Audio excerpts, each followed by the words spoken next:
de trompetas que anuncian la luz, Cristo muy pronto vendrá a la batalla por nuestro Jesús. Si venceremos, Cristo muy pronto vendrá.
De pie, cristianos, pues suena ya el clarín, llamando al conflicto, al bravo paladín.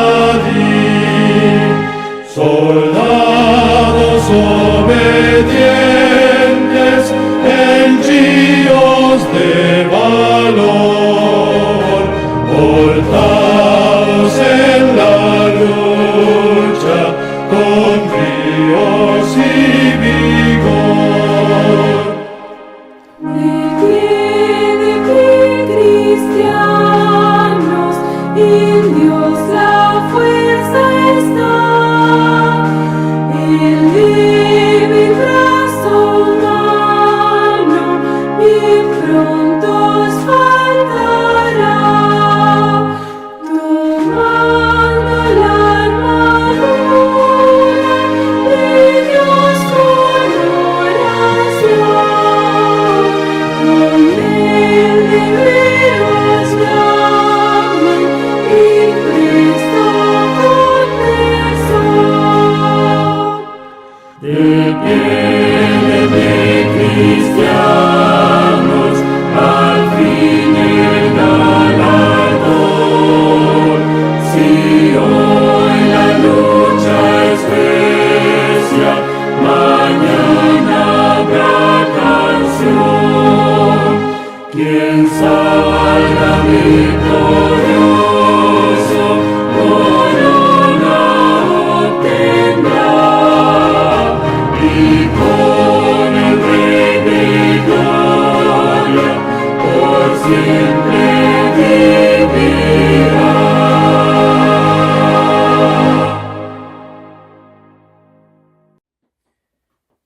Muy buenos días, queridos hermanos y amigos. Estamos contentos de estar compartiendo con ustedes a través de este canal. Y en esta mañana vamos a comenzar con unas palabras de oración. Padre que estás en los cielos, Te damos gracias por tu bondad y misericordia, porque tú has prometido que tu Espíritu estará con nosotros. En esta mañana pedimos que tu Espíritu se pueda mover a través de los corazones de las personas que estarán escuchando este mensaje. Háblanos en esta mañana, que no sea yo el que hable, sino tu Espíritu a través de mí. Usa mis labios y unge mi mente con el poder de tu Espíritu. Prepara los corazones de las personas que van a estar escuchando. Ayúdanos para poner en práctica tu mensaje. Lo pedimos en el nombre de Jesús. Amén.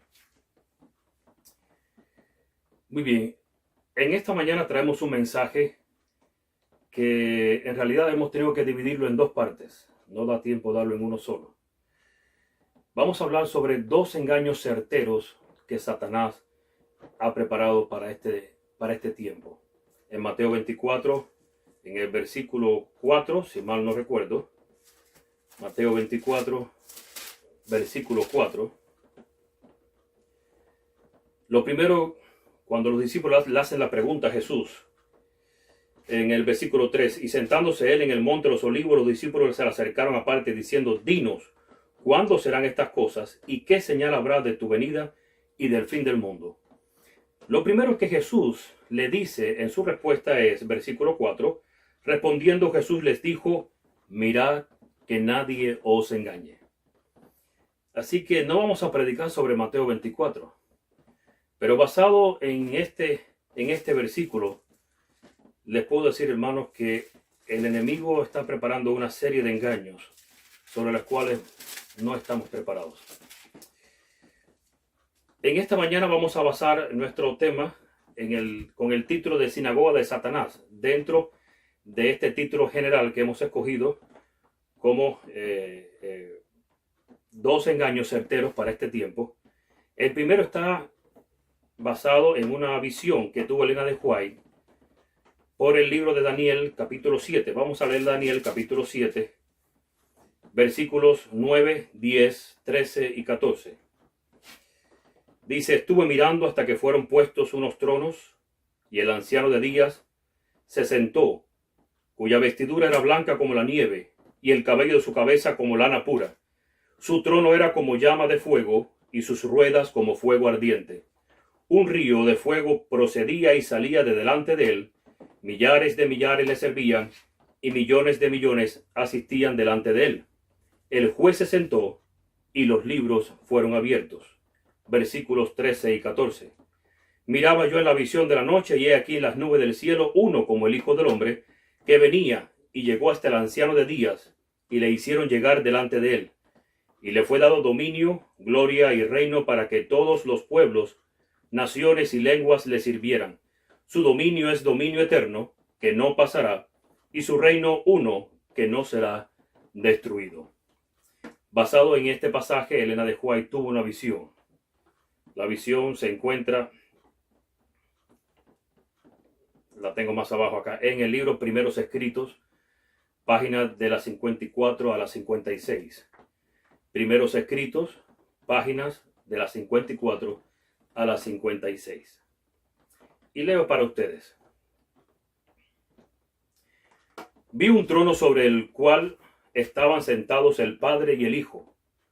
Me fijé en el rostro de Jesús y admiré su hermosura, o su hermosa persona. No pude contemplar el rostro del Padre, pues le cubría una nube de gloriosa luz. Pregunté a Jesús si su Padre tenía forma como él. Dijo que la tenía, pero que yo no podía contemplarla, porque dijo, si llegases a contemplar la gloria de su persona, dejarías de existir. Y ahora viene la visión. Delante del trono vi al pueblo adventista. Y ella pone un guión y sigue diciendo, la iglesia y el mundo. Ojo con lo que vamos a leer a partir de ahora, porque vamos a ver 3 grupos. Vi 2 compañías, dice ella ahora mismo, la una postrada ante el trono profundamente interesada, mientras que la otra no manifestaba interés y permanecía de pie indiferente. Los que estaban postrados delante del trono elevaban sus oraciones a Dios y miraban a Jesús. Miraba él entonces a su Padre, y pareciera interceder para con ellos. Una luz se transmitía del Padre al Hijo, y de éste a la compañía que oraba. Entonces vi que una luz excesivamente brillante procedía del Padre hacia el Hijo, y desde el Hijo ondeaba sobre el pueblo que estaba delante del trono. Pero pocos recibían esa luz. Muchos salían de debajo de ella y la resistían inmediatamente. Otros eran descuidados y no apreciaban la luz. Hasta aquí hay dos grupos. Y ésta se alejaba de ellos. Algunos, el tercer grupo, la apreciaban y se acercaban para postrarse con la pequeña compañía que oraba. Esta recibía la luz y se regocijaba en ella, y sus rostros brillaban con su gloria. Vi al Padre levantarse del trono, y en un carro de llamas entró en el lugar santísimo, al interior del velo, y se sentó. Y sigue diciendo la cita: entonces Jesús se levantó del trono, y la mayoría de los que estaban posternados se levantó con él.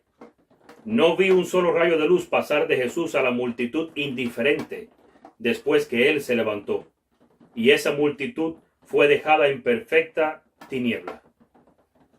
Los que se levantaron cuando se levantó Jesús tenían sus ojos fijos en él mientras se alejaba del trono y los conducía un trecho. Alzó entonces su brazo derecho y oímos su hermosa voz decir: aguardad aquí, voy a mi Padre para recibir el reino. Mantened vuestras vestiduras inmaculadas, y dentro de poco volveré de las bodas y os recibiré a mí mismo. Después de eso, un carro de nubes, cuyas ruedas eran como llamas de fuego, llegó rodeado de ángeles a donde estaba Jesús. Él entró en el carro y fue llevado al lugar santísimo, donde el Padre estaba sentado. Allí contemplé a Jesús, el gran sumo sacerdote, de pie delante del Padre. En la orla de su vestidura había una campana y una granada, luego otra campana y otra granada. Los que se levantaron con Jesús elevaban su fe hacia él en el lugar santísimo y rogaban: Padre mío, ojo con lo que vamos a decir ahora, danos tu espíritu. Entonces Jesús soplaba sobre ellos el Espíritu Santo. En ese aliento había 5 cosas, va a mencionar ella: luz, poder, amor, gozo y paz. Me di vuelta para mirar la compañía que seguía postrada delante del trono y no sabía que Jesús la había dejado. Una compañía quedó postrada delante de ¿cuál trono? Del trono que está en el lugar santo. Y no sabía que Jesús había abandonado ese trono. Y ahora sigue diciendo ella: Satanás parecía estar al lado del trono, procurando llevar adelante la obra de Dios. Y de este es el primer engaño que quiero hablar. Satanás dice la cita, parecía estar al lado del trono, procurando llevar adelante la obra de Dios.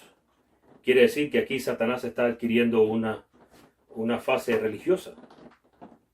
Está adquiriendo una forma sutil de engañar al pueblo de Dios dentro de la iglesia. Vi a la compañía alzar las miradas hacia el trono y orar: Padre, danos de tu espíritu. Satanás soplaba entonces sobre ella una influencia impía. Y miren lo que tiene la influencia. En ella había luz y mucho poder, pero nada de dulce amor, gozo ni paz.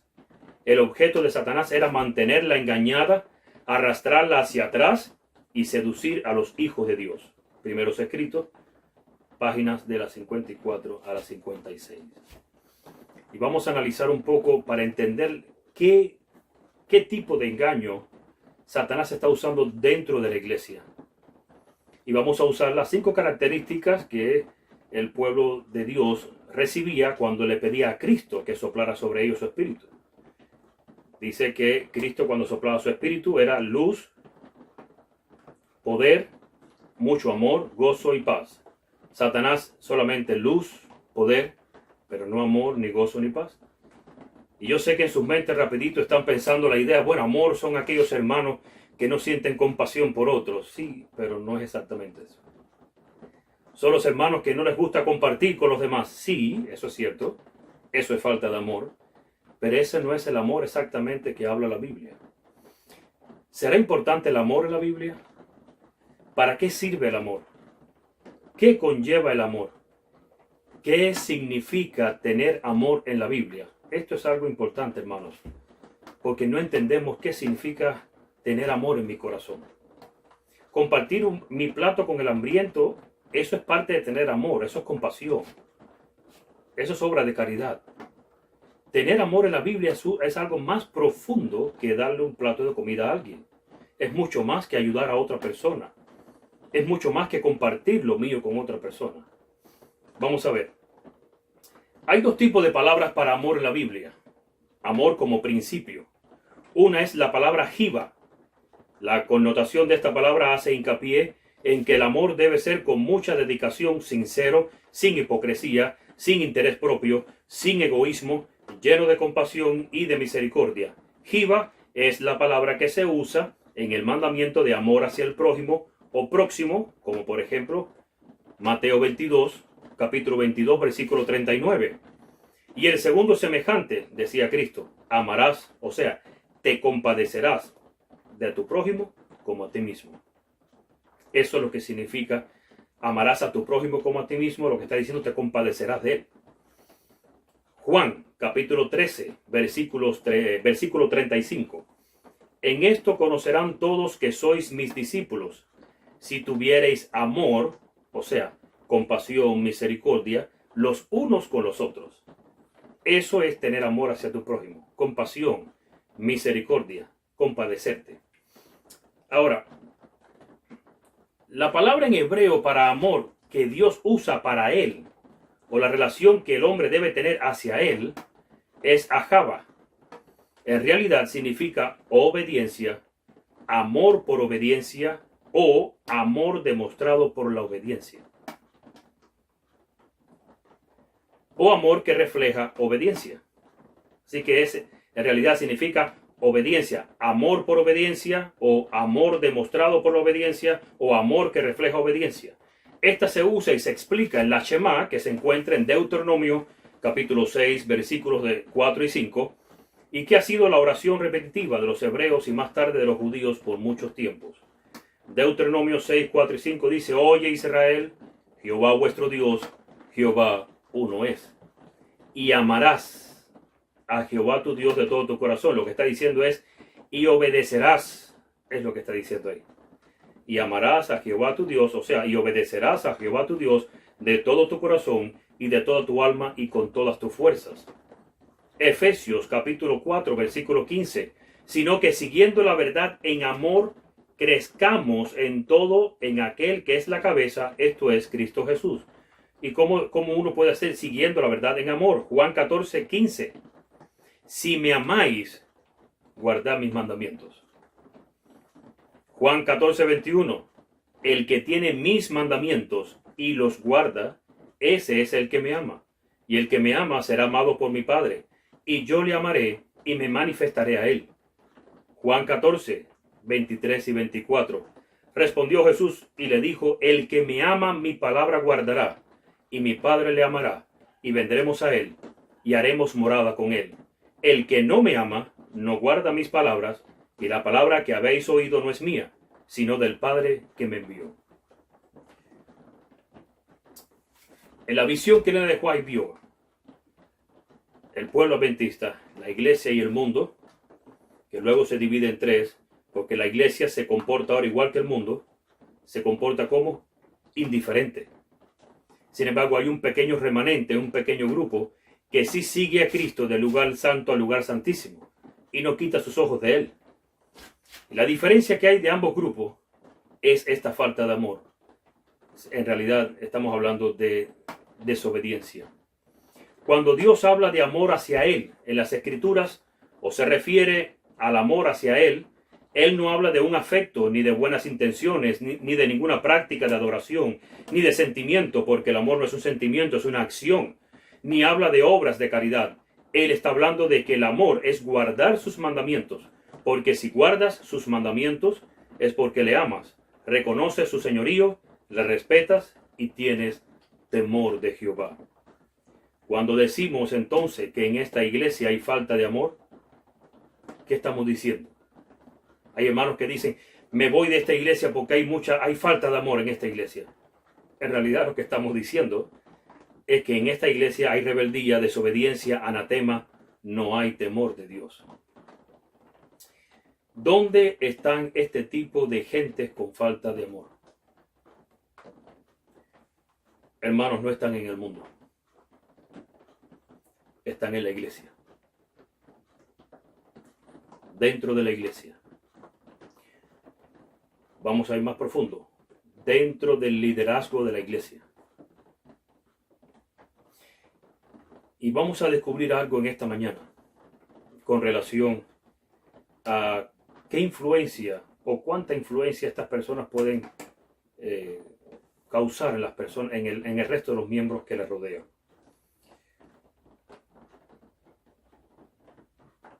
Segunda de Timoteo, capítulo 2, versículo 20. Pero en una casa grande no solamente hay utensilios de oro y de plata, sino también de madera y de barro, y unos son para usos honrosos y otros para usos viles o deshonrosos. Quiere decir que Pablo le está aconsejando al joven ministro de Timoteo en una casa grande. Elena de White identifica en la explicación de que la casa grande es la iglesia. Y está diciendo que hay utensilios de oro y de plata, pero también hay de madera y de barro. Dicen que unos son para usos honrosos y otros para usos viles o deshonrosos. ¿Quiénes son los que reciben el espíritu de Satanás? ¿A qué iglesia pertenecen? Ahora, y la última pregunta que yo me he hecho, por eso la puse aquí. Y si están en la iglesia de Dios, ¿por qué están ahí? Apocalipsis capítulo 3, versículo 9. Vamos a buscarlo en nuestras Biblias. Apocalipsis capítulo 3, versículo 9.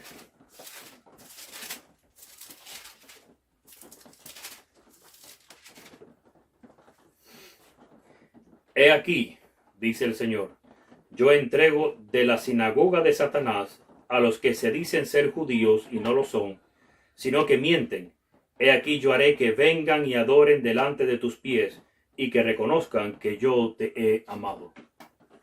En realidad este texto habla de una profecía que está en el libro de Isaías. Isaías capítulo 60 y versículo 14 dice, y vendrán a ti humillados los hijos de los que te afligieron, y a las pisadas de tus pies se encorvarán todos los que te escarnecían, y te llamarán ciudad de Jehová, Sión del Santo de Israel. Es una profecía para los que prediquen la verdad presente en este tiempo, para los que están dispuestos a levantar la antorcha a la luz de la verdad para este tiempo, para los que están dispuestos a llamar al pecado por su nombre, para los que están dispuestos a ser un Jeremías o un Elías para este tiempo, un Juan el Bautista. Y ahora les decimos que son falsos profetas, falsos discípulos de Cristo, pero dice la profecía que todos esos que han escarnecido a estas personas, un día se encorvarán frente a ellos y reconocerán que Dios estuvo hablando a través de ellos. Eso es lo que significa la profecía de Isaías 60:14, que está reflejada en Apocalipsis 3:9. Vuelvo a leer. Y he aquí yo entrego de la sinagoga de Satanás a los que se dicen ser judíos y no lo son, sino que mienten. He aquí yo haré que vengan y adoren delante de tus pies y que reconozcan que yo te he amado. Primera cita.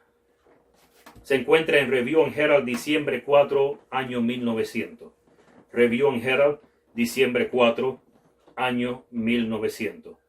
Cristo se refiere a la iglesia sobre la cual Satanás preside como la sinagoga de Satanás. Sus miembros son los hijos de desobediencia. Son aquellos que escogen pecar, quienes se esfuerzan por anular la ley de Dios. La obra de Satanás consiste en entremezclar el mal con el bien y quitar así la distinción entre el bien y el mal. Cristo desea tener una iglesia que se esfuerza por separar el mal del bien, cuyos miembros, a sabiendas, no toleren el actuar mal, sino que expulsen el mal del corazón y la vida. Siguiente cita. Se encuentra en Testimonio para los Ministros, página 12. Testimonios para los Ministros, página 12. Satanás tiene una gran confederación, su iglesia. Cristo la llama la sinagoga de Satanás, porque sus miembros son los hijos del pecado. Los miembros de la iglesia de Satanás han estado constantemente trabajando para echar a un lado la ley divina y confundir la distinción entre el bien y el mal. Satanás está trabajando con gran poder en los hijos de la desobediencia y por medio de ellos para exaltar la traición y la apostasía como verdad y lealtad. Y en este tiempo, el poder de la inspiración satánica se mueve, escuchen, en instrumentos vivientes para llevar a efecto la gran rebelión que comenzó en el cielo contra Dios. Dentro de estos instrumentos vivientes que Satanás tiene en su sinagoga, son seres humanos. Y están los demonios. De los demonios es que vamos a hablar en la siguiente ocasión, si tenemos la oportunidad de compartir con ustedes. Porque el siguiente engaño, vamos a ver que es en la iglesia. Los miembros de la sinagoga de Satanás estarán dentro de la iglesia haciendo una obra. Pero muy pronto serán los mismos demonios que serán librados, dice la Biblia, del abismo. A Satanás se le dará la llave del abismo. Ellos serán librados y vendrán en persona o personificando a seres queridos muertos para traerte el último engaño. ¿A quién irán ellos? Piensen, estudien y meditemos en este engaño tan grande que nos habla el libro de Apocalipsis y el libro de Joel. Así que en otra ocasión compartiremos sobre este engaño. Ahora vamos a hablar de estos miembros de la sinagoga de Satanás que dicen que son instrumentos vivientes para llevar a efecto la gran rebelión que comenzó en el cielo. ¿Quiénes son estos instrumentos o agentes vivientes? ¿Quiénes son estos miembros de la iglesia de Satanás? Y ahora viene la cita. Para mí ha sido la cita más fuerte y más dura que he leído en mi vida. Y mira que hay citas fuertes y duras. Se encuentra en Carta 44, año 1903. Carta número 44, año 1903. Escuchen. Los cristianos a medias, como dije, los cristianos a medias son peores que los infieles, porque sus palabras engañosas y su posición indecisa hacen que muchos se descarríen. El infiel muestra sus colores. El cristiano tibio engaña a las dos partes. No es un buen mundano, ni tampoco un buen cristiano. Satanás lo emplea para realizar una obra que nadie... Un momentico, ¿cómo fue? Satanás lo emplea para realizar una obra que nadie puede hacer. Ahora vamos a entender algo. Dicen que donde se invoca el nombre de Dios, Satanás no puede estar presente. No solamente porque se le prohíbe, es que él mismo no puede estar presente. Entonces ustedes estarán pensando, ¿y cómo es posible que en una junta de iglesia que se ora al Señor se manifiesta el espíritu del diablo? ¿Cómo es posible que en una iglesia donde se invoca el nombre de Dios se vean las obras del espíritu del diablo? El asunto es que el hecho de que Satanás no puede entrar no significa que no lo puede hacer a través de un agente suyo. Entonces, si yo soy un instrumento para él y entro a la junta o entro a la iglesia, entonces estoy entrando el espíritu de Satanás dentro de la iglesia. Y el problema de los cristianos a medias es que son personas de doble vida.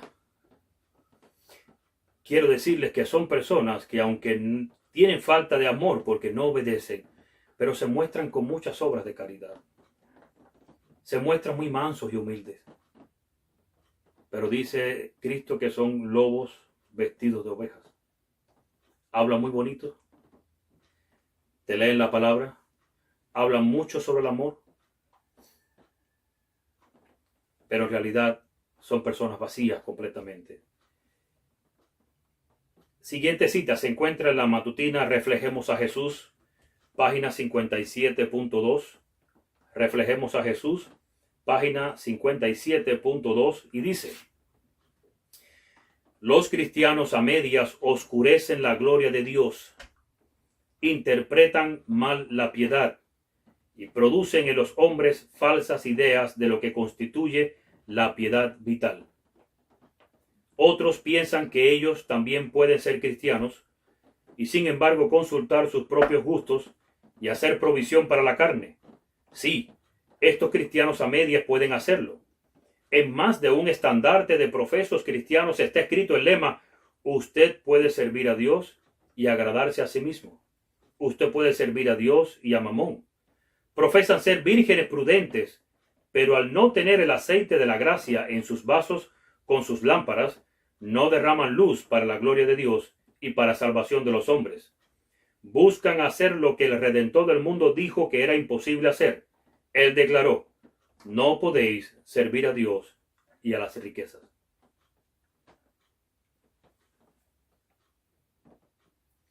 Siguiente cita, Review and Herald, agosto 19, año 1890. Review and Herald, agosto 19, año 1890. Los que profesan ser cristianos pero no siguen las pisadas de Cristo, anulan el efecto de las palabras de Cristo y oscurecen el plan de salvación. Por su espíritu e influencia dicen virtualmente: Jesús, en tus días tú no entendiste tan bien como nosotros lo entendemos en nuestros días, que el hombre puede servir a Dios y a las riquezas. Estos profesantes de religión declaran guardar la ley de Dios, pero no la guardan.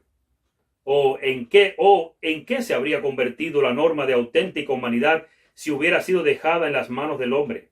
Dios ha levantado su propia norma, los mandamientos de Dios y la fe de Jesús, y la experiencia que sigue a la completa entrega a Dios es justicia, paz y gozo en el Espíritu Santo. Perdóname que lean tanto, pero prefiero que sea el Señor que nos hable y nos diga quiénes son este tipo de personas.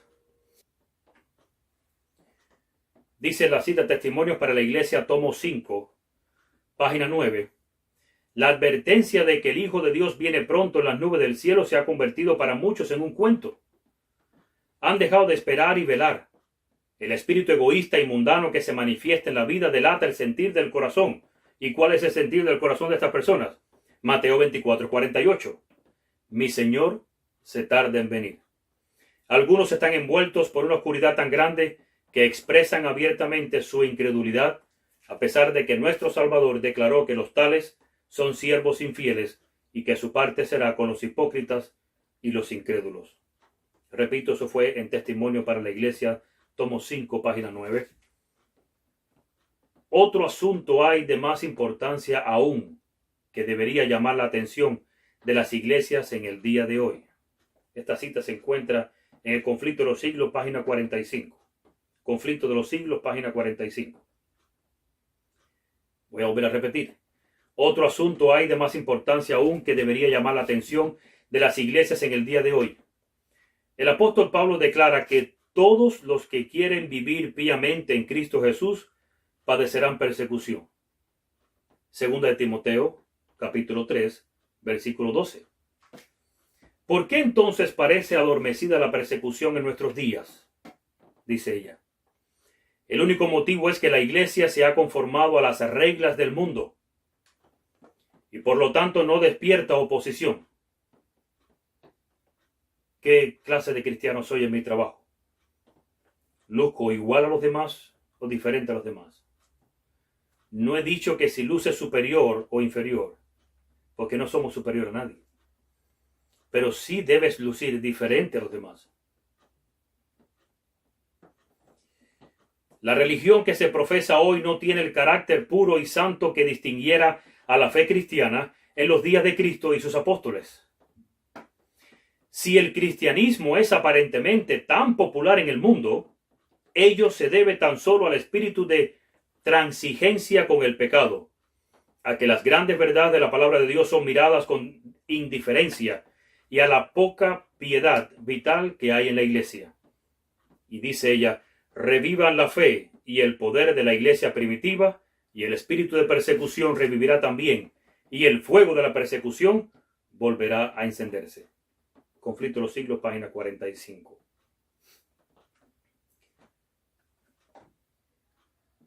Y termino con 2 de Timoteo, capítulo 2, versículo 21, para que meditemos un poco. Así que si alguno se limpia de estas cosas, será instrumento para honra, santificado, útil al Señor y dispuesto para toda buena obra. Repito el texto, así que si alguno se limpia de estas cosas, será instrumento para honra, santificado, útil al Señor y dispuesto para toda buena obra. Primera de Corintios, capítulo 9, versículos 26 y 27. Así que yo de esta manera corro, no como a la aventura. De esta manera peleo, no como quien golpea el aire, sino que golpeo mi cuerpo y lo pongo en servidumbre, no sea que habiendo sido heraldo para otros, yo mismo venga a ser eliminado. Hermanos, en esta mañana les hago un llamado a meditar. ¿Quién soy yo? ¿Quién eres tú? Instrumento de quién somos. Recuerden, no existe terreno neutral. El Señor dijo, quien no es conmigo, contra mí es. Quien no recoge, desparrama. Si no somos instrumentos del Señor, entonces ya sabes de quiénes somos instrumentos. Nosotros deberíamos meditar mucho en nuestra vida espiritual. Deberíamos sentarnos cada día y meditar un poco en mi carácter, en lo que estoy haciendo. El hermano Jaime Huay, el esposo de Elena Huay, escribió en Review and Herald, no tengo la cita ahora, fue en el año 1856, que la iglesia de Sardis, que está reflejado en Apocalipsis, capítulo 3, si mal no recuerdo, capítulo 3, la iglesia que llegó un momento en que pararon de hacer reforma y se conformaron a vivir la vida que estaban viviendo, el cristianismo que estaban viviendo, conforme a las normas y las reglas del papado en aquella época. Pararon de hacer reforma. Y hoy en día nosotros pudiéramos estar parando de hacer reformas en nuestras vidas. Pudiéramos estar conformes con la vida espiritual que llevamos. Conforme con la adoración que se lleva en la iglesia. Conforme con las predicaciones triviales que presentan muchos predicadores para no tocar la llaga y el punto hiriente en tu vida. Meditemos un poco en lo que Dios espera de nosotros. Esto es un engaño muy grande, es un engaño fatal que Satanás está preparando dentro de la iglesia. Cristianos a medias. Nunca pensé en esa palabra y desde que la escuché me ha golpeado, me ha estremecido. ¿Pudiera ser yo un cristiano a media? ¿Pudiera ser tú un cristiano a media? Siéntate con el Señor y medita con Él y pídele que su espíritu trabaje en nosotros y que nos transforme cada día y que nos prepare para discernir entre el bien y el mal para los tiempos en que vivimos. Dios nos bendiga, Dios nos guarde. Vamos a orar. Padre nuestro que estás en los cielos, gracias porque en tu palabra encontramos refugio. También en tu palabra encontramos los deseos tuyos hacia nosotros. Permite que tu espíritu pueda trabajar en cada uno de nosotros. Que tu iglesia pueda despertar del letargo espiritual en que está dormida. Que cada uno de nosotros meditemos en quiénes somos, qué hacemos, cómo vivimos, cómo andamos, cómo reflejamos a tu Hijo Jesucristo, si es que lo reflejamos. Ayúdanos, Padre, para crecer espiritualmente, para ser instrumento en tus manos, vasija útil, para que el verdadero sentido del amor hacia el prójimo y del amor hacia ti, sea una realidad en nuestra vida, una realidad transformada y llevada en la obediencia. Ayúdanos en esta mañana para transformar nuestros corazones, para que vivamos cada día conforme a tu fe. Acompáñanos en el resto de este día. Te lo pedimos en el nombre de Jesús. Amén.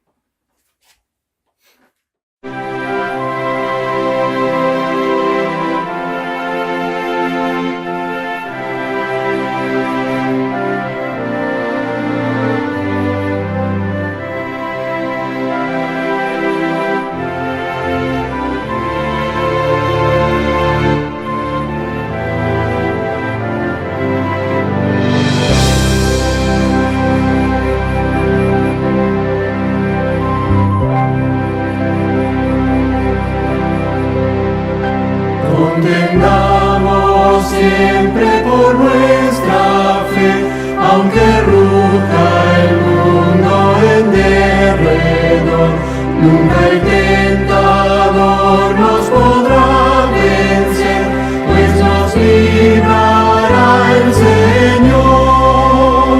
Si vencemos aquí, reinaremos allí en la gloria celestial.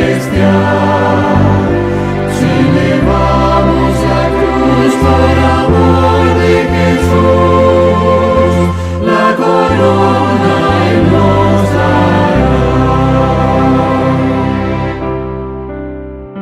No seamos tibios de corazón, ni dejemos nunca el primer amor. Mantengamos firme la profesión de la fe del Salvador. Si vencemos aquí, reinaremos allí en la gloria celestial. Si llevamos la cruz por amor de Jesús, la corona Él nos dará. Procuremos todos la santidad, sin la cual ninguno verá al Señor. Gozo, paz y eterna felicidad, Cristo da al vencedor.